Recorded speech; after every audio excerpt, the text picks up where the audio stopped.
Assalamualaikum warahmatullahi wabarakatuh. Kali ini saya akan menyampaikan tutorial terkait aplikasi Silakan. Pada kesempatan kali ini saya akan menyampaikan bagian atau tema terkait dengan manajemen pegawai dan user operator ya. Karena nanti dalam implementasinya antara data induk pegawai dan data user operator ini akan memiliki keterkaitan. Jadi data pegawai ini menjadi bagian penting awal dalam pengelolaan Silakan karena nanti akan digunakan untuk data utama pada fitur-fitur yang lainnya. Oleh karena itu kita harus kelola dulu sebelum kita mengelola yang lain ya. Termasuk sebelum kita membuat user para guru dan pegawai, kita terlebih dahulu lakukan perekaman data pegawai. Untuk merekam data pegawai, kita masuk ke menu pegawai ya di sini, atau dari menu sebelah kiri modul pegawai, kemudian data induk pegawai dan ini data pegawai. Namun sebelum kita masuk ke proses perekaman data pegawai, ada referensi yang perlu kita ketahui ya nanti, karena ada isian yang kita mengacunya pada referensi, yaitu terkait dengan data golongan dan data jabatan.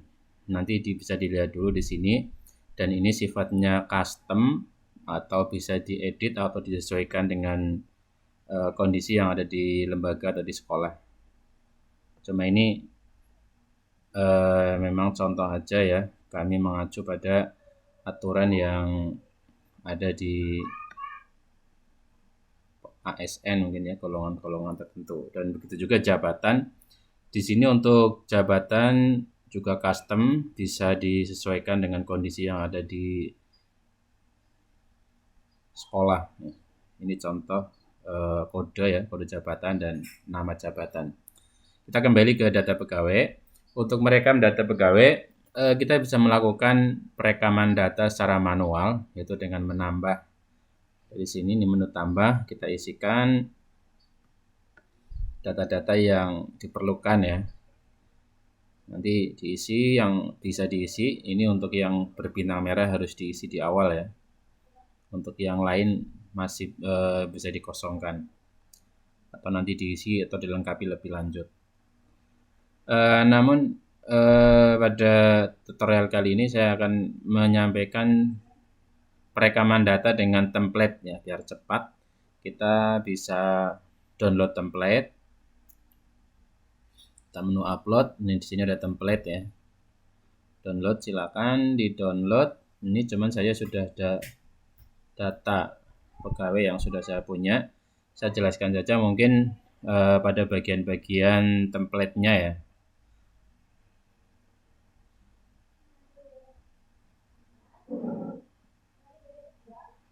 Ini tadi dari hasil downloadan ini saya.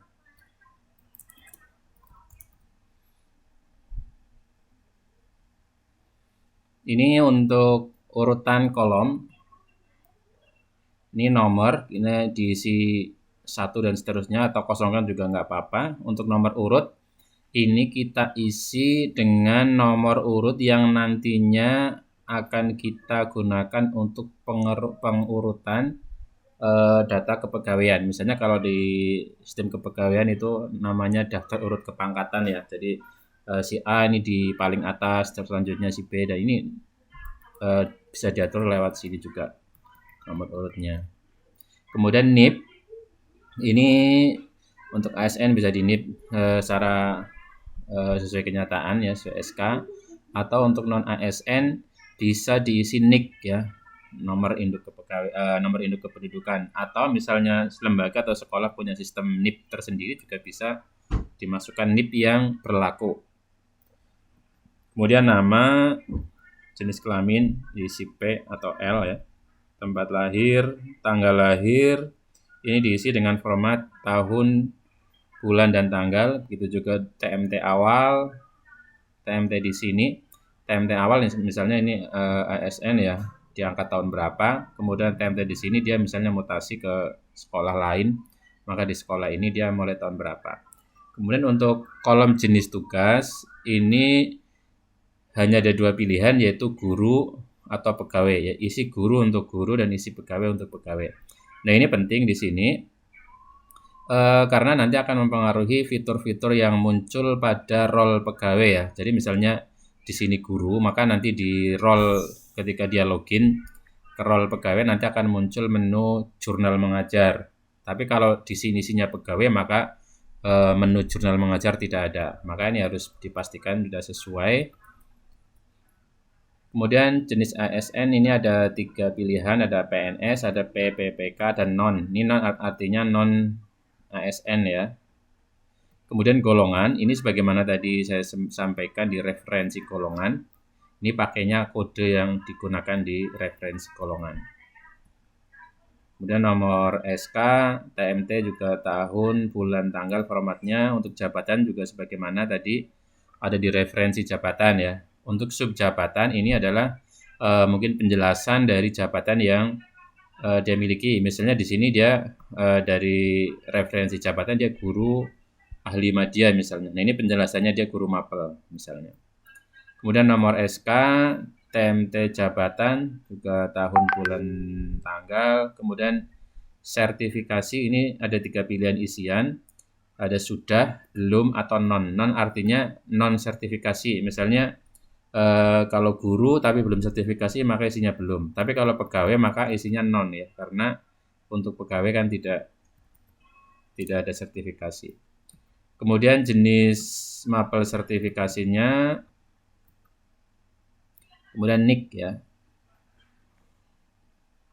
Kemudian NIK isikan dengan sesuai NIK. Nah, ini penting pada kolom NIK ini karena nanti NIK ini akan digunakan sebagai user login guru atau pegawai tersebut ketika nanti di-generate pembuatan user operatornya ya. Jadi kolom NIK ini harus diisi.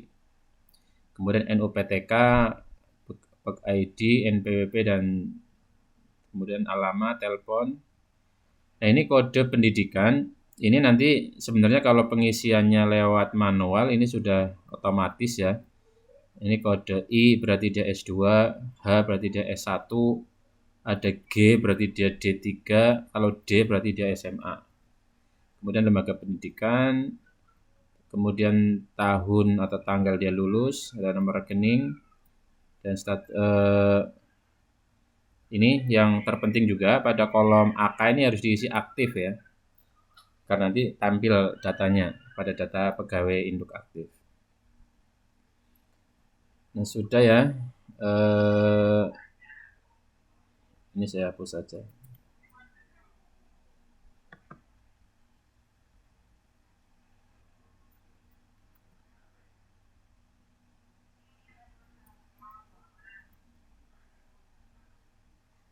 Nah, kita simpan ya. Ketika kita sudah siap datanya, kita coba upload ke aplikasi.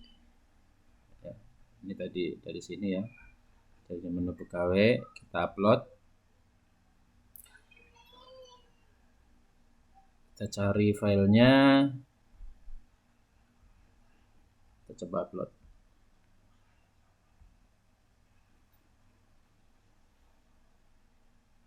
Nah, kita sudah berhasil upload untuk data induk pegawainya. Nanti masih bisa kita lengkapi atau bisa kita edit apabila mungkin di pertengahan jalan ada perubahan ya, atau tadi misalnya di template hanya isinya baru sebagian, nanti masih bisa dilakukan pelengkapan atau diedit melalui menu edit ini.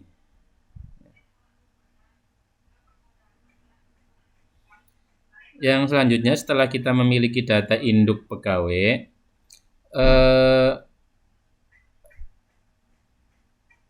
nanti pastikan ya NIP ya, maaf NIP. Pada bagian tutorial sebelumnya ada tentang pendataan profil data yang ada perekaman wali kelas ya. Nanti pada wali kelas di NIP bagian NIP ini, misalnya namanya Yusuf misalnya ini ya, itu NIP-nya harus sama persis dengan yang ada di pegawai. Karena nanti akan mempengaruhi pada menu-menu di role pegawai ya. Misalnya dia wali kelas dan NIP di pegawainya ini sudah betul ya, maka nanti di role pegawai dia akan muncul menu data siswa di mana dia menjadi wali kelas. Gitu. Tapi apabila NIP di sini dengan NIP di wali kelas berbeda, nanti ketika dia login mungkin tidak muncul data siswa pada kelas yang dia walini.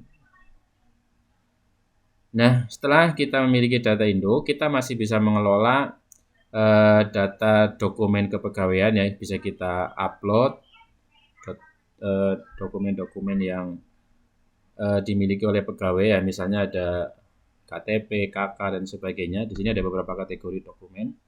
Ada identitas, ini untuk mengakomodir misalnya KTP, KK, NPWP dan sebagainya. Ada mungkin di sini untuk dokumen keluarga ada surat nikah dan sebagainya, termasuk SK, ijazah, sertifikat dan sebagainya.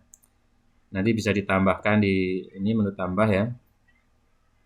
Kita kategorinya apa? Misalnya identitas, kita mau upload KTP misalnya, nomor KTP-nya, misalnya uraian di sini KTP, kita cari filenya, kita upload sehingga nanti ketika kita membutuhkan dokumen-dokumen kepegawaian, kita tidak perlu lagi membuka dokumen fisik ya, karena kita cukup membuka melalui ini data pegawai, kita lihat dokumennya. Kembali ke manajemen pegawai, setelah kita mengupload data pegawai, langkah yang selanjutnya adalah kita membuatkan user agar pegawai-pegawai yang sudah kita upload ini bisa akses ke aplikasi Silakan. Ya. Baik nanti dia sebagai admin, sebagai tata usaha, sebagai waka, sebagai PK, wali kelas dan sebagainya. Nah, untuk membuat user agar pegawai-pegawai yang sudah kita rekam itu bisa login, kita masuk ke menu pengaturan, kemudian manajemen user. Nah, ini masih baru ada satu ya yang tadi untuk login simulasi.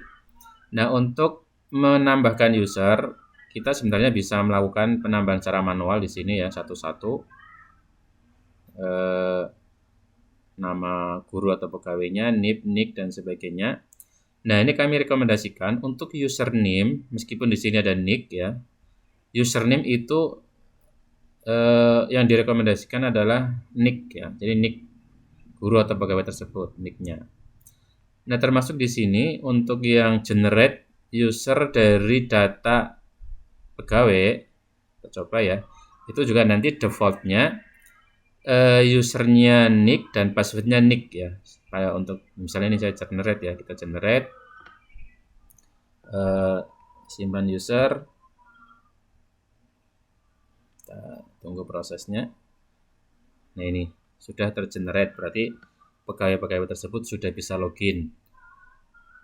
Nah, ini ketika sudah di-generate melalui tambah dari data pegawai, maka nanti guru atau pegawai tersebut loginnya dengan usernya NIK, passwordnya juga NIK. Setelah login nanti bisa diubah. Nah, kalau kita lihat di sini, untuk pertama kali generate, dia hanya memiliki akses role pegawai saja. Nah, misalnya kita akan menambahkan role pada guru atau pegawai tertentu ya. Kita bisa tambahkan secara multi ataupun secara satu-satu ya. Kalau mau menambahkan satu-satu berarti kita edit di sini. Edit, kita tambahkan dia punya role admin misalnya, role TU misalnya, dan role guru piket misalnya. Dia misalnya guru tapi juga bisa diberikan akses admin dan tata usaha misalnya. Kita simpan. Nah, ini kalau kita nih, jadi role-nya di sini akan bertambah ya. Namun apabila kita ingin menambahkan role secara multi, misalnya kita akan menambahkan role tata usaha misalnya ya, pada pegawai yang statusnya tata usaha. Misalnya ini ya, kita akan tambahkan role tata usaha misalnya. Nah, kita centang dulu usernya, kemudian kita tambahkan di sini, tambahkan role tata usaha. Tambahkan role. Nah, ini sudah bertambah ya. Kemudian juga misalnya kita ingin menambahkan role piket ya. Misalnya guru-guru memiliki tugas piket. Nanti untuk bagian piket akan ada pembahasan tersendiri, tapi ini hanya untuk sampel aja. Misalnya kita ingin menambahkan guru tertentu itu nanti akan diberikan akses role piket ya. Misalnya ini contoh aja ya, nanti sesuaikan dengan real di lapangan. Kita centang yang akan diberikan role piket, kita tambahkan role guru piket.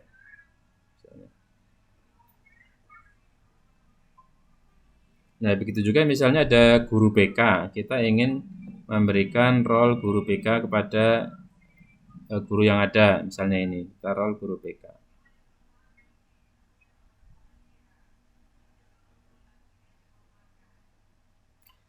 Nah, nanti diatur sesuaikan dengan kondisi yang ada di sekolah mengenai siapa-siapa saja yang diberikan akses pada role tertentu ya.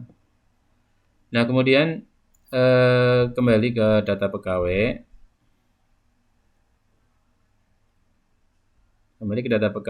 Pastikan bahwa sekali lagi kami tekankan bahwa ini lakukan perekaman data pegawai pada awal-awal kita menggunakan aplikasi. Karena nanti fitur-fitur yang lain atau aplikasi yang lain, menu yang lain ini akan banyak bergantung pada data ini. Misalnya mengenai pembuatan surat tugas pegawai. Nah, nanti akan banyak terkait dengan data induk pegawai. Misalnya di sini. Nah, ini diambilkan dari data induk pegawai. Atau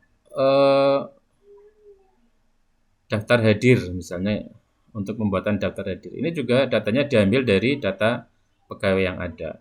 Begitu juga dengan fitur cuti pegawai. Jadi sekali lagi bahwa data pegawai ini perlu dilakukan pengelolaannya di awal-awal kita menggunakan aplikasi Silakan. Nah, dari user-user yang tadi dibuat, nanti untuk berpindah antar role ya, ini bisa dilakukan lewat sini. Nah, ini kebetulan yang untuk admin yang memiliki role semua fitur ya, semua menu ya, semua role-nya. Nanti kalau dia hanya diberikan akses 2 misalnya role pegawai dan role admin, maka yang muncul hanya ini saja. Seperti itu.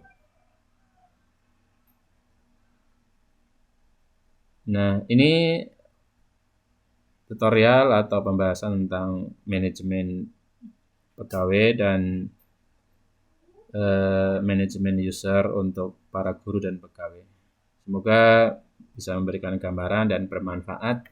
Terima kasih. Assalamualaikum warahmatullahi wabarakatuh.